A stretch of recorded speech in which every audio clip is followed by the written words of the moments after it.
Hi everybody, welcome to Behavioural Finance. I've got a feeling there's a few people are lost here because the signage outside says Theatres 1 and 2, pointing at Theatres 3 and 4. So if you know anybody else doing the course, help them out next week. There's supposed to be about 85 of you here. I can see about 55 or 60, so hopefully the rest can turn up shortly. Now, what I'm going to be doing this, there are a total of 150 students doing this course. I'm going to check and see how that compares to most of the third year courses. I've got a feeling it's a bit bigger. I'm the only person teaching it, so I'm not going to be giving any tutorials. What I'll do is have pretty much a 2-hour lecture each week, and then the final hour will open up to a straight out discussion. This is the third year I've run this subject, and the first year we had it here, and it worked really well. It's a good room to have a general discussion. Second year I had that room down the front, which is about 60 metres wide and 10 metres deep. And you'd need to be, I don't know what sort of animals got eyes that look that side, but you'd need to be one of those to know who was asking a question, so this should work a lot better. So general discussion in the last hour, you can discuss the lecture topic, what the readings are and so on, and I'm also very happy to be interrupted at any time during a lecture. So if you feel like asking a point of clarifying, that's fine. One thing I'm doing on this course, by the way, and I just realised I've forgotten part of my technology here, is I record the lectures in two formats. So I'm recording the screen as I talk, and I'm going to put that up on a YouTube channel. I'll show you that in a moment.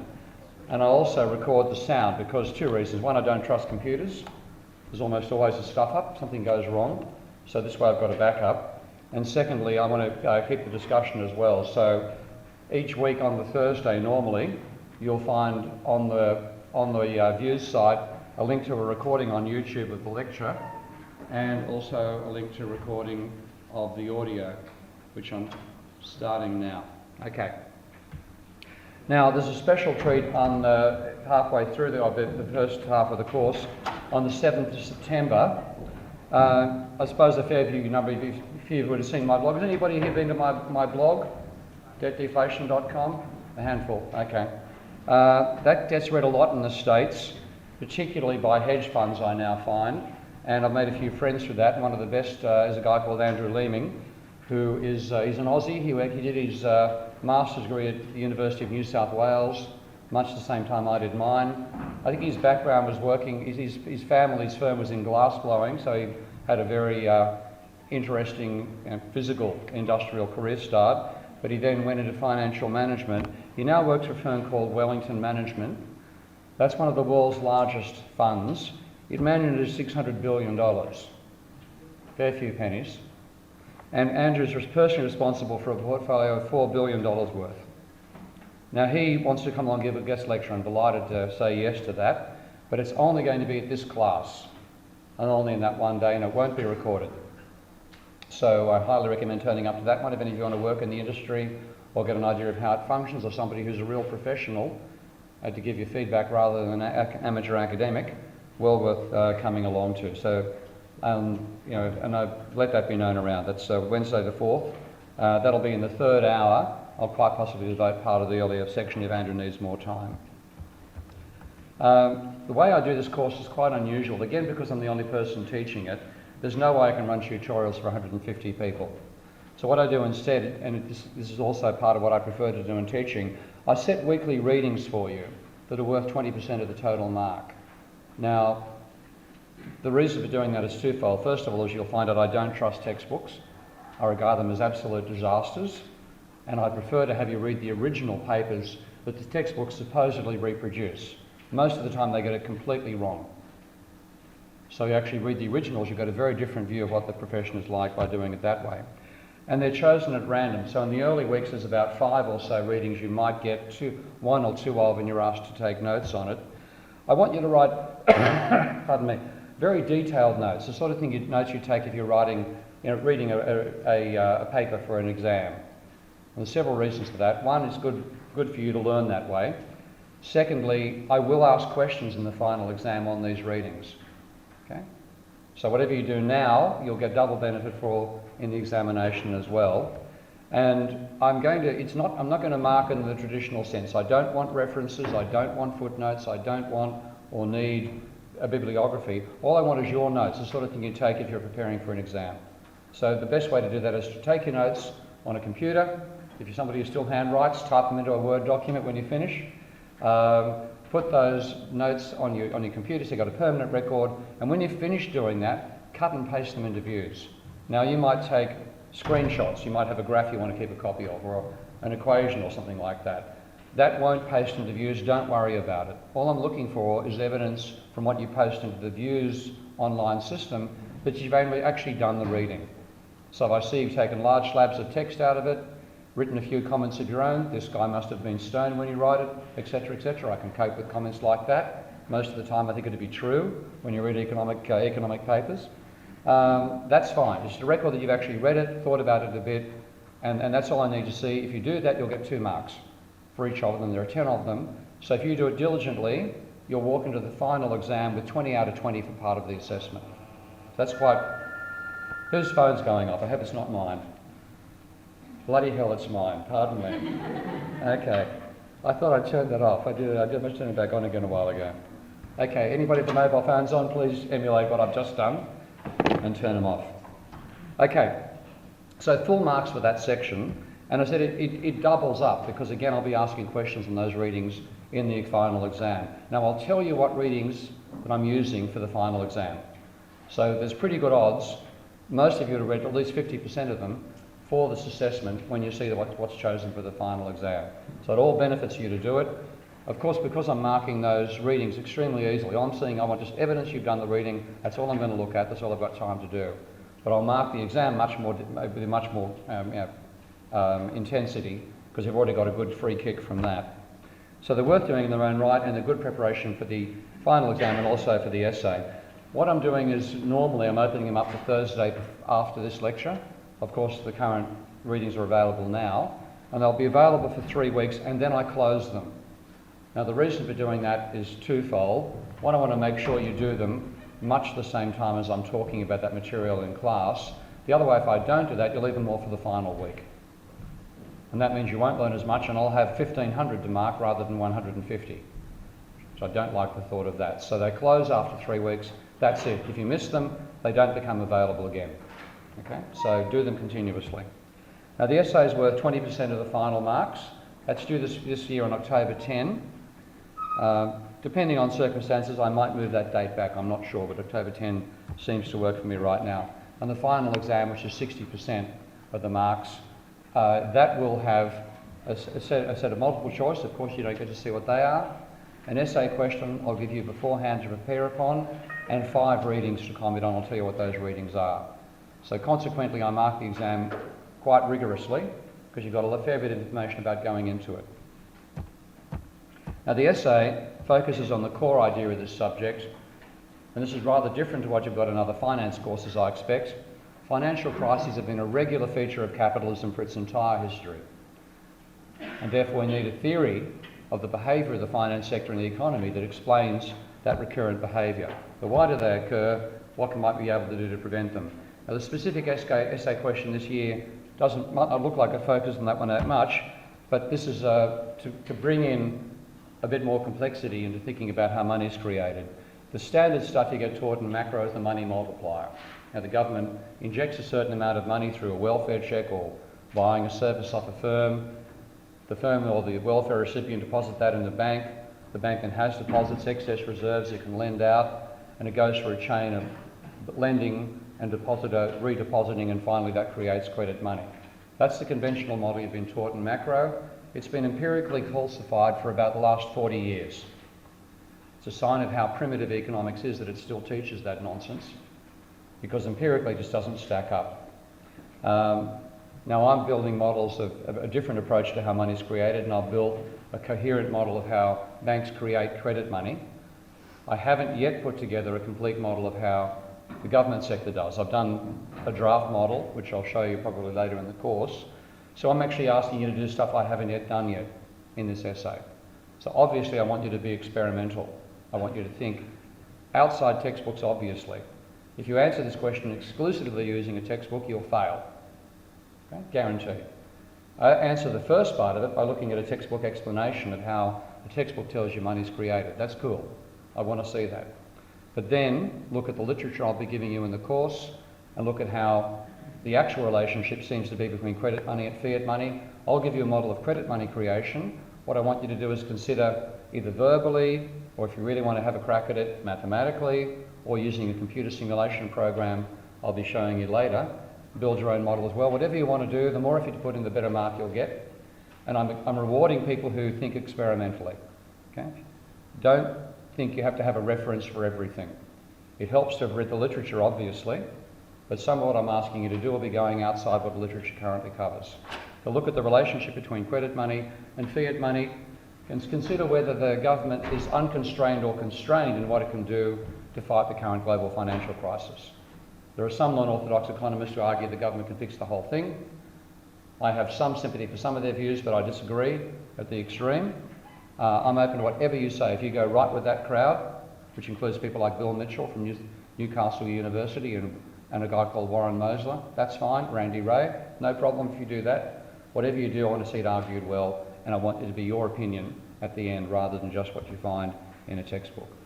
So that's a pretty difficult essay, but I've normally found, I've set similar essays in previous years, and even though they're partly because they're challenging, students seem to enjoy them. So I'm open to quite a bit of innovation there. Now, what I'm going to be covering in the courses, there are plenty of courses now in behavioural finance. I differ from most of those in a lot of ways, and I'll talk about that in more detail in 2 or 3 weeks' time. But I'm starting with behaviour in economics in general. How do we model how people behave? Then talking about what is actually rational economic theory. I'm going to have a go at the conventional micro you've been taught and the conventional finance theory, and talk about things called power laws. Anybody heard of power laws before? One? Okay. Very few. A behavioural approach to macroeconomics, which will be new.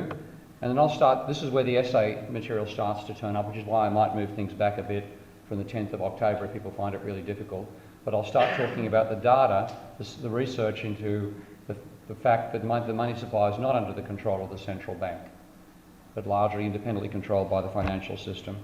I'll then show you how to model endogenous money. I'll talk about financial instability, the dynamics of a credit-driven economy in general, so I'll link the financial sector to the real economy, and finally talk about the global financial crisis. So that's pretty much the overview. Now, one of the reasons I won't have a textbook, there's no textbook that covers anything like that.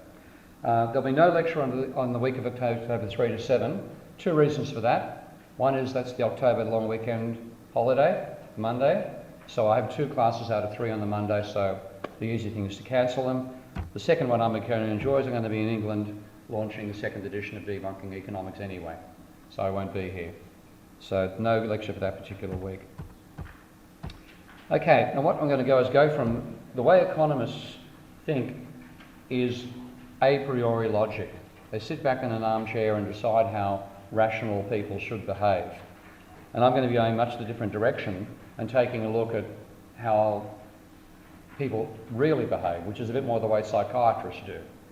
A psychiatrist doesn't predefine what rational behaviour is and then classify experimental subjects on the basis of whether they're rational or not. They look at how people behave now, they used not to, and then say, well, the majority of people are going to be rational. We'll define rational around what is conventional human behaviour. Now, economists instead say a rational person behaves in the following way. So it's a priori, the Latin phrase meaning before the event. You make a decision about what's rational before you actually analyse the empirical data. And they ask how markets which are populated by agents like that would behave. So that's what macroeconomics is about. I take an inherently empirical approach to the subject, asking how do people actually behave and how do actual markets behave. So in effect, rather than putting the public in the couch, I'm putting economics in the couch and asking just how rational is economics. And the unfortunate answer is not very. Most of what you've been taught in economic theory, I'm going to argue, is irrational nonsense and should be thrown out. So I'm non-mainstream in my approach, and that actually makes me not all that unusual in this university. One thing which is unusual about the University of Western Sydney is there's a large number of staff in our department who are non-orthodox in their thinking. So people like Bill Licarelli, Neil Hart, Margaret Musa, Brian Pinkstone, John Ludowicz. They're not people, James Farrell, Ed Mariani Squires, Ingrid Schreiner. You've all had classes by those? They're not your straight neoclassical thinkers, so you get more non-orthodox people. Here you get orthodox people as well. Satcher Paul? That's Satcher? Okay. A few others. So there's a range of views in this department. That makes it quite unusual. I'm one on the group that rejects the neoclassical approach, and the sort of work that I do is based largely on these economists. You've all heard of Marx before? You had people lecture you about Marx? Bill Liberelli, I imagine? Okay. Ingrid Schreiner? Yes. Yeah, okay. Schumpeter. Heard of Schumpeter before? Who's lectured about Schumpeter for you? Yep. Any classes you've Schumpeter mentioned? Okay. Do some courses with James Farrell. Keynes, Richard Goodwin, have you seen that name before? Didn't think so. Augusto Graziani? Okay. And Hyman Minsky. Anybody had Minsky, exposed to Minsky's views before? A few. Okay. Now, the resources are unusual as well. I have a blog which takes up an inordinate amount of my time called Debt Watch. That's it there. And so you'll find a ridiculous amount of information on that site, both blog entries from me, lectures, and a discussion amongst a community of about, there's 12,000 members now. I also just recently opened up a YouTube channel, and that's where I'm going to be posting the lectures. Because I get, as you can see there, that particular talk there's had 3,000 views.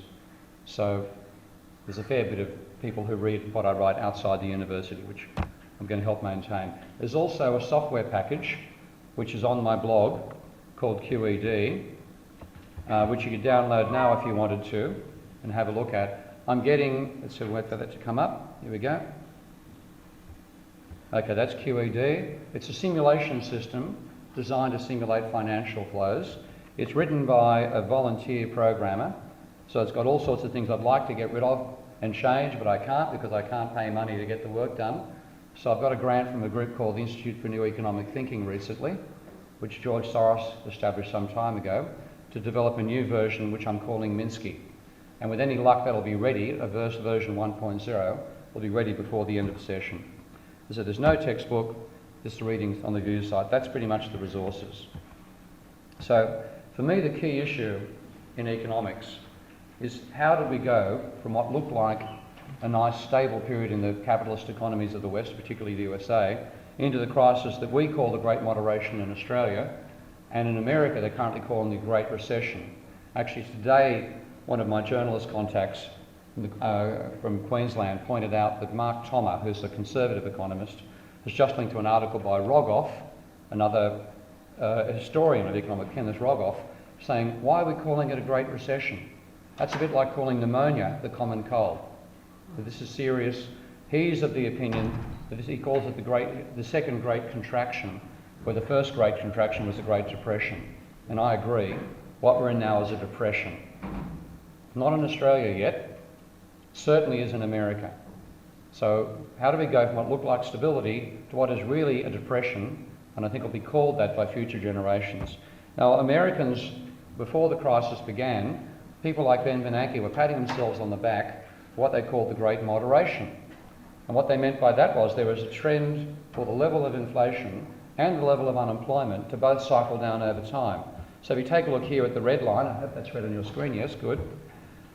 Inflation was rising during the 70s and then trending down, down, down. You went from a peak level of inflation back in 1980 of about 15% down to 7 or so in 1990, and then about 6 and maybe 5 by 2008. And unemployment rose for a while as well, and then you had a peak of 11%, 8%, 6%, and it seemed to be heading down towards 5%. And you'll literally find papers by Ben Bernanke and others talking about the Great Moderation and congratulating themselves for saying it's all due to good monetary policy. Well, that was then. What then happened took them completely by surprise. Suddenly inflation went from plus 5% to -2%. You had sudden deflation in America. And a lot of people are ignoring that, but they went into deflation very, very suddenly. And unemployment, which was heading down towards 5%, blasted up towards 10%. And the black line I've got there is important. Has anybody heard of the U6 measure of unemployment? Okay. The published rate, which you see in the headline, are currently running at 9.2%. That is called the U3 measure. Now, back in 1999, Bill Clinton signed off a bill that redefined U3 so that if you're unemployed for more than a year, you ceased being unemployed. Isn't that good? Eh? But they continued counting that in U6, which I think now stops at 2 years. So the U6 measure is a much more accurate measure of how many Americans are actually out of work that want a job, and that's currently running at about 17%. That means 1 in 6 Americans who wants a job can't get one. That is a depression. That's why I'm saying it's quite wrong to diagnose this as just a great recession, as the Americans currently call it. So there's a total breakdown. I'm going to build a model of that process in this course, and what I can generate out of that model is exactly the same behaviour for inflation and unemployment, exaggerated. It's a stylised model. I haven't fitted it to the data. That happens to be a fairly extreme set of starting conditions, hence the extreme cycles to begin with. But then it breaks down into deflation and rising unemployment, and the missing factor that's not in that chart but is in my model is the level of private debt, and that's what really drove this crisis. So let's get into the actual content. And what I'm going to do, the usual story, I'll do about a 1 hour lecture, take a break, and then come back again. So I might go a bit over time, but you'll get a break in the middle. We're not likely to go full time today. I'm quite happy to go the 3 hours if anybody has any points they wish to raise, but most likely we'll find ourselves taking about 2 and 2.5 hours. So we have a priori notions in micro, and they are that consumers maximise utility subject to a budget constraint, and firms maximise profits subject to demand, and markets converge to supply and demand equilibrium, all pretty stock standard stuff. In macro, you're told that agents have rational expectations. Okay? Have you done what they call dynamic stochastic general equilibrium models in macro? Or am I talking gobbledygook? Gobbledygook. Do you do ISLM, I take it? Okay. Well, what they now do, what they call DSG models, I'll be having a go at those later, that builds rational expectations right into the foundation of the model. And they talk about the economy being in a rational expectations equilibrium. And in finance, you get the idea that investors maximise returns subject to opportunities, and markets accurately reflect anticipated discount future cash flows. That's sufficient markets hypothesis. Are you getting any criticism of that in the courses, or is it still being taught in the other finance courses here? Mostly still being taught. Yeah. Okay. That won't happen here. Okay. Now, if you look at what happens in other disciplines, they actually analyse actual behaviour. In psychology, began with a whole area called behaviourism, which talked about stimulus response and stuff like that, and tried to explain human behaviour by analogy to the behaviour of rats running down a maze chasing a piece of cheese. That finally empirically failed, and they've now gone across to psychology that actually analyses behaviour. Cognitive psychology tends to dominate these days. So they build theories of the mind that then replicate what they see people and other organisms, when they study other animals, actually doing. And they don't tag that behaviour before the event as rational or irrational. Now, the funny thing is, we do, but then when we do analysis of how people actually behave, we find the vast majority behave irrationally, as economists define it. Now, if you think about that, that means what we should be doing, if that's true, we should have models of irrational expectations and irrational behaviour, blah, blah, blah. We don't. Whoops, pardon me. There's something strange going on there. Is it true that most people are irrational? Or is economics' own definition of rational wrong? Now, I'm going to be coming very heavily on the second point there. Well, let's just go through it. I'm going to take you through most of what you've been taught, in starting today with micro, next week also more micro, then macro and finance, and by the end of it say the whole lot was nonsense. Well, let's start with behaviour of individuals. So you're told that consumers are rational utility maximisers. Have you heard that one before? Rolls off the tongue. An irrational consumer is supposed to obey the following rules. Now, one thing which has happened in the last, it's virtually 40 years since I was sitting where you guys are. Actually, it is 40 years since I was sitting where you guys are. So when I did 40 years ago in 1971, when they taught first year economics, it was a whole year of micro, and it began with this stuff I'm about to give you now. Now, having polled the other two classes, I now find you're not even taught this in third year anymore. If you get it, you'll get it if you do honours in honours micro. You're used to indifference curves, of course. done indifference curves, which you only did last year, didn't you? In second year micro? Okay. You got the foundations for that in first year micro, in what's called the axioms of revealed preference. Ever seen those before? Okay. This is how much economics has been dumbed down over time. Now, I think economics is dumb, as you might be gathering, but the way they teach it has got simpler and simpler in earlier years because they teach this stuff to first year students. We then organised a revolution in my own department. That didn't work very well, so they pushed it up to second year, where students would drop out in droves. They pushed it into third year, and now it's gone into honours year. It's all disappeared. But this is actually the foundations for how they build those models of indifference curves. And you had 4 axioms that were supposed to define the behaviour of a rational person going shopping. So I want you to imagine yourself what you do when you go shopping. This is how an economist says a rational person shops. So the first thing is you're supposed to have a complete ordering of your preferences for everything. So if I showed you 2 shopping trolleys, which I labelled A and B, you can decide whether you prefer shopping trolley A to shopping trolley B, or you prefer B to A, or you couldn't care which shopping trolley you walked out of the supermarket with. Does that sound reasonable? Okay, sounds reasonable? Anybody think it's unreasonable? Anybody think they couldn't decide which shopping trolley they prefer? Nobody. Okay. That's an important question. Depends on what's in them. We're going to come back to that. It's actually about how much is in them as well. Transitivity flows from that. If you prefer a shopping trolley A to B and B to C, then you should prefer A to C. That sound okay? Reasonable again. Non-satiation. That means that if I have 2 shopping trolleys which are identical and I throw a Mars bar at a trolley B, you should prefer B to A. And you're not looking at the cost of it now, it just is, again, fair enough. More is preferred to less. And the fourth one, I should have put an illustration of this up. I'll do this on the slides later on. But convexity simply means that if you have, say, 2 shopping trolleys, one of which has 5 Mars bars and nothing else, and the other has 5 Cokes and nothing else, then you should get more utility out of 4 Cokes and 1 Mars bar, or 4 Mars bars and 1 Coke. A linear combination of any of those 2 extremes will be better for you. That's the formal definition of convexity. That sound reasonable? Okay. It's basically a way of defining marginal utility, diminishing marginal utility, but in a more technical sense. So to have diminishing marginal utility, it must be the case that if you have an indifference curve, you know, where you show your preferences for a whole range of different commodities where there's 2 extremes to it, a straight line connecting any of those 2 extremes should be above the one you're looking at, and that gives you convexity. So those are the basic laws, the axioms of revealed preference. They sound reasonable? Okay. That means you can then draw that sort of thing to represent a consumer's tastes.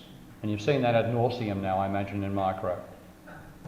And the idea is, with indifference curves, each point joins points of equal satisfaction. So B and A, you couldn't care whether you get lots of biscuits and a couple of bananas, or lots of bananas and a couple of biscuits. Cute that I chose bananas, eh? Keep on finding this happening. Just hope there's not some flood that wipes out the biscuit supplies of the country. Okay. Now, all points on a higher curve are supposed to give you a greater satisfaction, so any Z is preferred to any Y. And non-satiation means that if you start off at point P and I offer you something in Q, you should prefer Q to P. And the convexity, I'll draw an extra line there to indicate the convexity illustration later. Now, the initial objections that Samuelson got to this stuff when he put it out back at the end of the Great Depression, just before the Second World War, he said, well, he was told you can't observe these things. They're inherently unobservable. And you shouldn't base a science on things you can't see. One of my psychology lecturers, great character, Alan Craddock, again 40 years ago, used to talk about a theory of unobservable behaviour and say that he had a theory that whenever he opened the fridge, invisible fairies turned into light. You know, you can't have a theory based on invisible fairies, and Samuelson was told this is a theory based on invisible fairies. His solution was this idea of using the axioms of revealed preference to actually derive somebody's indifference curves in reverse. Because he said, all you have to do is look at actual behaviour and then infer from that what somebody's preferences are. And the simplest way of working that out is starting from more is preferred to less. You should be able to show somebody a combination of biscuits and bananas like that, and if they start off at A and you offer them any point in the square above A, they should choose the square above A, otherwise they are being irrational. Now a more complicated one is, let's say A and B are different, so there's more bananas in A than B, let's say, on the biscuits. In that situation, then if I offer you A and B and you can afford them both, and you choose A has to lie on a higher indifference curve. Now, that also means that whenever I give you a choice that makes it possible for you to buy A or B, if you're rational, you should always choose A, no matter what the relative prices are. So what Sammons has said was, do a test like this and you can build up somebody's indifference curves. You can work them out step by step, and they're not unobservable, it just takes a bit more work to find them out. And once you've done that, of course, you can then go from the idea of an individual indifference map and give the individual several different price levels. So in those 3 lines there, I've got progressively cheaper bananas. That'll happen next year. And when those, I can then drop down from the quantities that give you a maximum satisfaction and put the prices in, and I've got a downward sloping demand curve. So I've now derived a demand curve for an individual which will normally slope downwards. But are there circumstances where the demand curve can slope the wrong way? Is there anything where you might actually buy less of something as its price falls? Giffen good. You heard that one? Okay. Have you heard of what I'm actually amazed this isn't taught still. Again, it's a case of how much dumbing down there's been, because I got taught this in first year. Have you heard of what they call Hicksian compensated demand curves? Any bells ringing? Nobody. Okay. The problem with this is the individual, now notice why I'm emphasising individual for a very good reason. This is just deriving a demand curve for a single individual. We haven't yet got to a market demand curve. But you get the law of demand coming out of this. Consumption of a good will rise as its price falls, but there are some goods, the Giffen goods, where maybe demand might fall as the price falls. Now, the basis of this supposedly was research into Ireland by a guy called, I think, Robert Giffen. Even that's dubious. I think Robert Giffen was actually died before the potato famine, but check out the history of economic thought on that one. But the argument was, as the price of potatoes rose, the Irish bought more potatoes in their budgets. And the explanation was that they were so poor that as the price rose because of the potato blight that wiped out the crop far more effectively than Cyclone Yassi wiped out Australia's banana supplies, the starving Irish had to pay more to get potatoes, because that was a staple, and therefore they dropped off the more elaborate stuff. Because if you buy more as the price rises, then you get a backward sloping demand curve. And that's how it was put across by economists. Now, that then means you can get some commodities which defy the law of demand. So the solution that a guy called John Hicks came up with, have you heard of John Hicks before? Probably in macro. Okay, ISLM. I imagine Neil Hart's taught you that ISLM was derived by Hicks, not by Keynes. Okay, so he did a lot in economics, economic theory. But he said, what you've got going on in the case of a Giffen good is the income effect overwhelming the substitution effect. Now, if we go in the reverse direction and imagine bananas getting cheaper as they come back on, production comes back online from what, $18 a kilo I was told they're being charged at the moment, back down to where they normally are 2 or 3. That drop in the price of bananas, if you're actually buying bananas, means you've got more income to spend on everything. So you get an income effect. But then that can overwhelm the substitution effect, that as they get cheaper, you should buy more anyway. Maybe you might buy, if you don't really like bananas, you might buy less bananas. That was actually the argument about the potato famine as well. So you can buy more of a good as its price rises, which is the wrong way around. Now, John Hicks said, well, let's work out a way to remove the income effect. And his idea was your real income is actually given by the indifference curve you're on. If you look at 2 positions on an indifference curve, they're going to cost vastly different amounts of money. But so far as you're concerned, you're equally well off to be on that curve. Therefore, Hicks's idea was the indifference curve tells you the actual real income level you're at. So he said, what if we take a price change, which changes the indifference curve you can get to, and then bring the ratio back to the original indifference curve, we've cancelled out the income effect. and you're therefore left with a pure substitution effect. And even in the case of potatoes, in that case, the Irish would buy more potatoes as the price fell and less as the price rose. So this is the basic idea here. You start with an initial budget line and you choose a combination A on that budget line, which gives you a particular indifference curve. So here we start with line A down there. Then we choose a new ratio that means you can go up to a new indifference curve, line AB.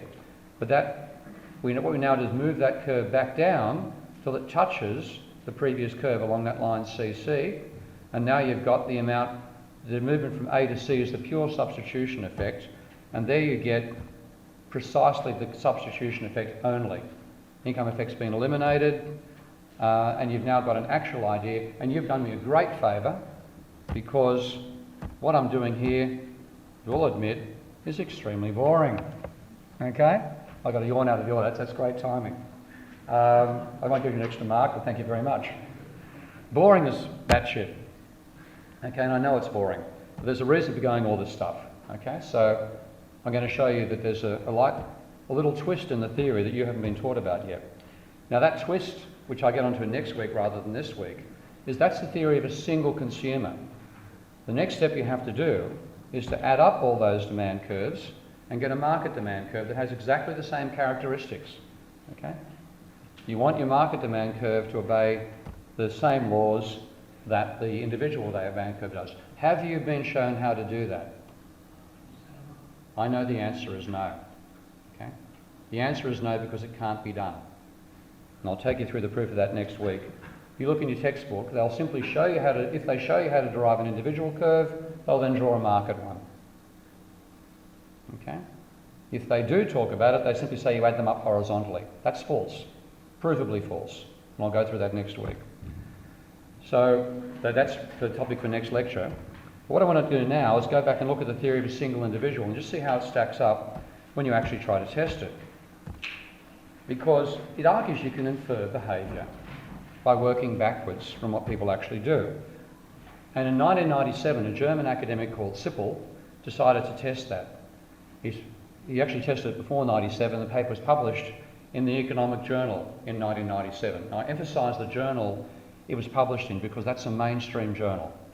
The Economic Journal, the American Economic Review, the Journal of Political Economy, and the Journal of Economic Theory, and the Journal of Econometrics, and a couple of others, are the top-level economic journals that any straight, and I use that word with a bit of a twist, any straight economist is supposed to read. Okay? So this wasn't published in some obscure left-wing journal like the Journal of Post-Keynesian Economics, or the Journal of Economic Issues, or the Review of Political Economy where people like me get published. It was a mainstream location. They should have seen this paper. They needed a very, very careful experimental design, and there were numerous predecessors which were quite sloppy. If you're trying to test this, one thing you shouldn't do is use household expenditure surveys for two reasons. One, you do a survey, you're going to get information changing over time.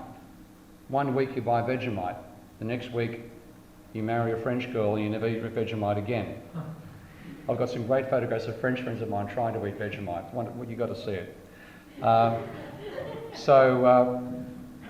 That changes in taste can occur with a survey. That's silly. And also because of a survey, if you aggregate it, you're working out the market behaviour, you're not working out individuals' behaviour. So there's two big reasons not to do that. One of my favourites was a study that studied the behaviour of psychiatric inmates to see whether they behave rationally. And I thought the reason you get locked up in a psychiatric institution is because you're mad. Okay? What they did in this study, they actually there was a shop in the psychiatric institution, and they gave the inmates tokens on a weekly basis they could use to buy goods, cigarettes, lollipops, etc., etc. And they'd change the prices at random to see whether they behave rationally to the price signals. Why on earth?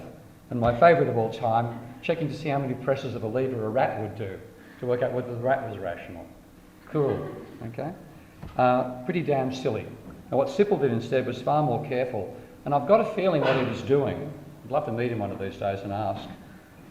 I think what he was doing is he was actually trying to make this stuff come alive to his students and saying, look, it sounds all abstract, balls the pants off you, but I can show you your own indifference curves. And so he set up an experiment with 12 students, which to me implies a tutorial, because in a well-funded university sector, which we are not in, tutorials have about a dozen people in them. And he did the test using university subjects. And he gave them a budget constraint which he varied on a computer program, and the computer worked out the cost, so there was no great brain power involved in working out the calculations. And he gave them 8 commodities they could consume. And they were the sort of things you might knock off, if you weren't going out on a Friday night. Video clips to watch, play a computer game, read a magazine, drink some Coke or orange juice or coffee, eat some candy, or have some pretzels. And then after you'd made your choices, you then got to eat one of that set that you chose in the hour after the experiment. So it was instantaneous, there was no chance for your tastes to change over time, and that's what you need for this sort of thing. And it was stuff you'd actually want to consume, and you got to consume it. And you got paid for the experiment as well.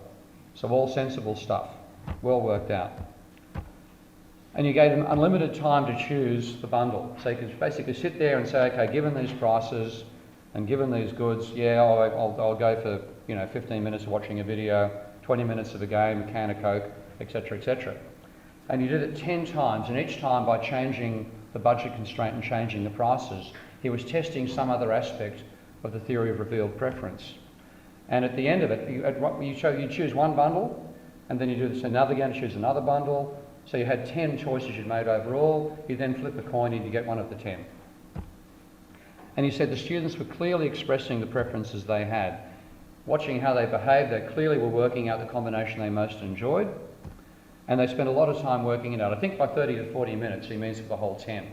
I'm not sure about that. But I think mostly, otherwise you would have taken a whole day before you got to, you would have been starving. So I imagine 3 or 4 minutes for each of the 10, so 30 to 40 minutes overall. And I said, you didn't have to do the calculations yourself. As soon as you typed in the quantities, you were told the cost.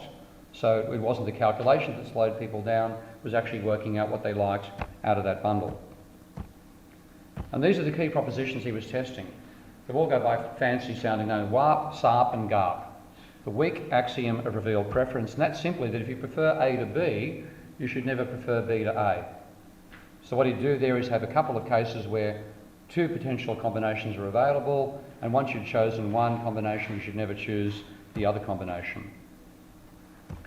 The strong axiom is that transitivity one. So if you prefer A to B and B to C, then you should never prefer C to A. And that's the formal definition of utility maximizer. And the generalised one is slightly more complicated. That looks at how much money you're wasting if you don't behave rationally. So that takes the prices that you chose a particular combination at and multiplies them by another combination and says, what's the cost difference? It should never be the case that the cost difference of C exceeds that of A. It's more complicated. If I actually believed this stuff, I'd be getting you to learn that. Okay, but just take it from me, it's just a way of working out the cost involved if you don't behave rationally. So here's the ideas he's giving. Here's an initial budget, that's an initial relative prices, and you choose A and you've got A and B, you can afford both of them. If you choose A over B, then A's got to be in a higher indifference curve, and no matter what combination I give you of prices and budget constraints, whenever A and B are both affordable, you should always choose A. That's rational behaviour. Okay. Well, they didn't do that. Sometimes they chose B rather than A. Sometimes they failed transitivity, etc., etc. What on earth is happening? Well, here's the first experiment he did with 12 students in it, and 11 of them he had to classify as irrational. Not a good start. Okay? So what he did after that, and I'm pretty certain this is a case of hell, I didn't expect this result. It might have been a bad sample, might have been a bad day. Let's do it with a large number of students. So rather than doing it with just one tutorial, he does the entire subject or the remaining students in the subject. And they violated it too. It wasn't just the sample size. In going through it, that's the degree of conflicts he found. Okay? Again, this is just for your information rather than knowing the numbers. But the best he got was 1/3 consistent, 2/3 inconsistent. That's not a good start if you're saying you want to build a model on rational behaviour. You define what rational is, and people intelligent enough to get into university you have to classify as irrational. Not a good start for economic theory. So Sippel was really concerned about this, and he's actually quite an understated way of writing. So he said the result was not too favourable. It's a bit like saying you try an atom bomb and nothing happens, not too favourable to the theory of relativity. Low number of inconsistencies, he said, but there was a high average. And he couldn't knock it off by saying the students were just being sloppy and not really thinking. They clearly were trying to work out what they preferred. So how serious are those violations? And he tried a number of ways to work out just how serious the violations were. If they were trivial, then you can ignore it and carry on. And what he used as the best measure of the several he looked at was the waste of income. Okay? And the idea is, a guy called Afriat developed this index to say, if you look at the absolute price paid and then modify it by a weight, a weight of E, you can say, how much money are you wasting by making these bad choices? And what it really amounts to, effectively, is having thicker indifference curves. Because if you draw indifference curves really thinly, that means it's really easy to distinguish one combination from another. But maybe our brains aren't that precise, and maybe what you've got is not indifference curves like this, where with E equal to 1, it's fairly obvious that C is preferred to A, with B and preferred to A. If I then do the calculations and that's what you do, then I can easily say C is preferred to A and B, and B, C is preferred to B and B is preferred to A. Therefore, you should never choose A when you can get B, and if you do it, you're being irrational. You say, well, what about if you actually use a weighting of E equal to 0.95, then you can still say C is preferred to B, but you can no longer distinguish A from B. They fall within the same band. So that's the way of saying, well, just how important is this violation? So if you choose A or B, in that case it's rational. Okay, you just need to have a value of E equal to 0.95, and that's a reasonable way of saying we're not automatons, we're not that precise. That's fair enough. So the good news was, when he did that, the number of violations dropped significantly. Great. The bad news was, this is where the guy was incredibly careful. He then said, what happens if you take a look at random choice? What if you simply randomly choose a combination of goods and then see what the Afriat index does to that? And he worked out that random choice appeared rational if you had E of 0.95. So a monkey throwing darts at a dartboard was rational in consuming goods in a supermarket. That doesn't help. And that's why I really respect this paper and this academic, because rather than just saying, oh, use an Afriat index, it's all okay, he then said, well, let's do a check against that. How does that then treat random choice? And when he went to E equals 0.9, random choice appeared more rational. So again, a very careful piece of work. That's what, to me, empirical work and experimental work in economics should be. So with using random choice, you've got a lower level of violations from random choice than you actually got from the students. So there's something clearly wrong here.